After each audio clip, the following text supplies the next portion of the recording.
L'éducation politique change notre vision du monde et notre attitude vis-à-vis des mutations sociales. Elle nous donne des outils d'analyse pour comprendre les lois qui gouvernent le développement d'une société et nous vaccine contre les dérives tribalistes et les manœuvres de diversion.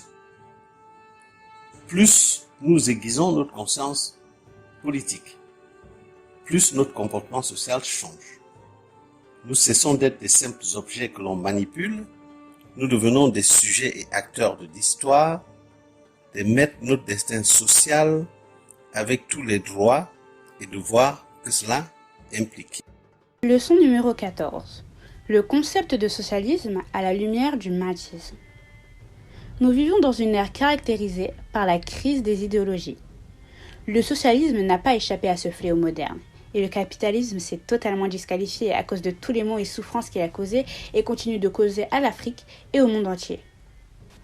Le socialisme garde malgré tout une portée opératoire, et nous devons l'examiner de manière critique d'un point de vue afrocentré et dans le cadre général d'une réflexion sérieuse sur un modèle institutionnel et politique enraciné dans le vécu, l'étau et la culture politique de notre peuple, à même de garantir la viabilité et stabilité d'un régime économique et social en adéquation avec les aspirations et intérêts de la majorité des Africains. Il existe des points communs entre le mahdisme, en tant qu'instrument idéologique de libération et d'unification des Africains, et le socialisme en tant qu'instrument idéologique de traduction de la prise de conscience de la classe du prolétariat, du conflit entre les forces productives et les rapports de production. Ces points communs sont les suivants. Tout d'abord, la réorganisation du système économique en vue de le mettre au service des intérêts majeurs et des aspirations légitimes de la majorité, ici les travailleurs et les paysans, et non plus ceux d'une minorité égoïste et semi-oisive, autrement dit la bourgeoisie. Il y a aussi la réorganisation du pouvoir politique géré par la majorité, caractérisée par la transparence du jeu politique, le respect des principes de la consultation et de la représentation populaire en lieu et place de la démocratie bourgeoise. Les mahdistes partagent une telle perspective de classe, cependant, le concept de socialisme scientifique n'en reste pas moins par certains de ses aspects un concept plutôt problématique. Les fondements épistémologiques du socialisme sont problématiques. En effet, au nom de quoi le socialisme serait-il le seul qualifié en tant que projet de société alternatif à la sauvagerie et à l'anarchie du capitalisme? Les Africains peuvent légitimement se poser cette question, eu égard à leur histoire postérieure de 200 000 ans à celle de l'Europe sur laquelle le socialisme scientifique prend appui. On pense notamment à l'héritage culturel et historico-politique africain de l'espace pharaonique et post-pharaonique, non pas seulement en termes de niveau de développement technico-scientifique, philosophique et éthique, mais en termes d'équilibre institutionnel et politique et de qualité des relations sociales et humaines.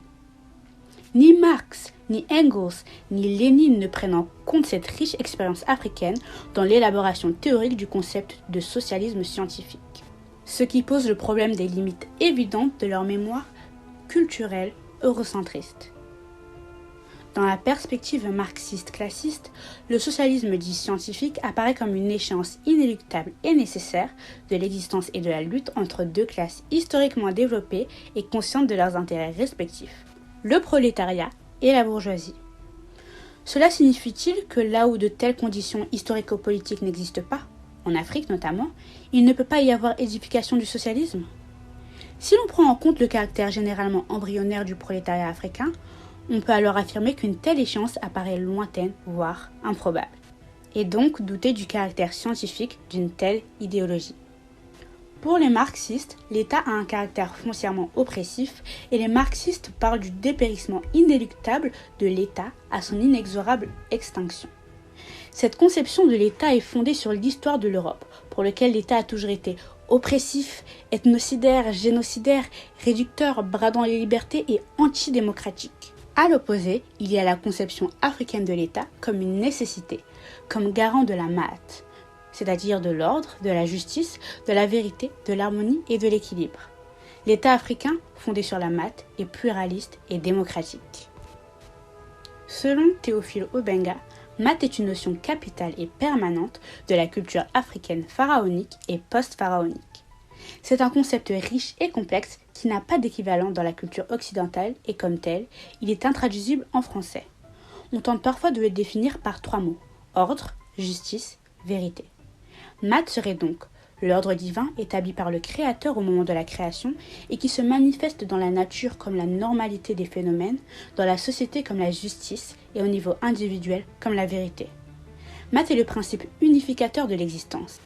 Elle est le symbole le plus parfait d'une manière purement africaine de concevoir le monde, une approche endocentrée, holistique, qui ne construit pas de barrières étanches entre théologie et science, cosmos et société, religion et État, éthique et politique. En fait, d'un point de vue social, Math est à la fois un code de vertu cardinal et le principe fondateur du pouvoir politique du pharaon. Dans le panthéon égyptien, Math est la déesse de l'harmonie. Il n'est donc pas étonnant que l'État égyptien soit considéré comme le garant de la réalisation de la maths en vue de l'équilibre et de l'harmonie dans la société et l'univers en général. L'État pharaonique, loin d'être une institution de force, de violence et d'assujettissement, se conçoit au contraire comme une institution de libération de l'homme contre l'oppression de l'homme par l'homme et fonde son autorité sur l'éthique. L'oppression étant considérée dans un pareil contexte non point comme un fait politique en tant que tel, mais plutôt comme une tendance naturelle qu'il s'agit précisément de combattre par l'action politique, notamment grâce à l'intervention de l'État et des détenteurs du pouvoir et de l'autorité. Tous les textes égyptiens s'accordent sur le fait que l'ordre pharaonique africain est considéré comme étant la condition nécessaire de la réussite, non seulement de l'action humaine, mais aussi de l'action divine, c'est-à-dire cosmique.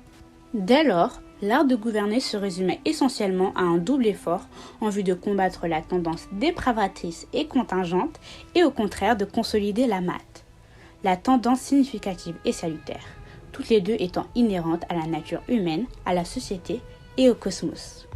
Sur le plan de la pensée cosmique, on peut considérer le triomphe de la lumière sur les ténèbres comme le grand symbole de la maths, dont se nourrit précisément Ra, le dieu soleil. Si pour les Égyptiens le cosmos apparaît comme un processus en réalisation permanente, c'est la course solaire qui en est la manifestation principale, ce qui lui confère l'apparence d'une marche triomphale où se lisent les structures et principes de l'action humaine. C'est aussi pour cela que l'on considère dans cette même optique que l'acte humain le mieux réussi, utile et convenable est cosmologiquement circonscrit, comme le nom de Pharaon dans une cartouche, cette parfaite figure géométrique qui représente le soleil vivifiant. Il en résulte un monde où hommes et dieux collaborent à maintenir en marche et en équilibre, formant ainsi une communauté de participation, de collaboration, de solidarité, de partage, voire de communion universelle. La philosophie mahatiste de la vie est une forte incitation à la sagesse et à la vertu. Elle donne substance à une morale hautement altruiste et recherche l'harmonie entre les revendications de l'individu et les exigences de la collectivité. En somme, tout le contraire d'une philosophie occidentale qui engendre la désolation individuelle et collective, le nihilisme, le culte volontaire de l'angoisse, la terreur, la dictature, le fascisme et même le nazisme. Et l'érection du maths en principe de vie et de gouvernement n'est certainement pas étrangère à ce que certains considèrent comme le secret de la persistance millénaire de la civilisation égyptienne comme espace d'équilibre et de liberté. La défense des intérêts fondamentaux des masses africaines opprimées de par le monde, de même que leur organisation et mobilisation conséquentes autour d'une cause commune et d'une organisation conséquente, peuvent être retenues comme critères d'évaluation du sérieux et des chances de succès de tout projet révolutionnaire. En effet, dans le contexte actuel, l'impérialisme international et ses alliés locaux ont lancé une offensive multiforme en vue de contenir dans des limites raisonnables l'intensification et la radicalisation des luttes populaires auxquelles l'on assiste présentement. Cette offensive, qui prend la forme d'une démocratisation prête-à-porter, a pour objectif la neutralisation idéologique et politique des luttes en question, afin de pouvoir mieux les détourner de leurs véritables objectifs après les avoir vidés de leur contenu de classe. Bien entendu, pour être à même de pouvoir relever un tel défi, il nous incombe également de réfléchir à un modèle alternatif de société. Pour ce faire, il faut plutôt partir du patrimoine historique et culturel de notre peuple et l'enrichir grâce aux apports du patrimoine scientifique et intellectuel de l'humanité en général et ceux du socialisme en particulier. Pourquoi ? Eh bien parce que la pensée africaine dont procède le concept de maths précède la pensée marxiste de plusieurs millénaires.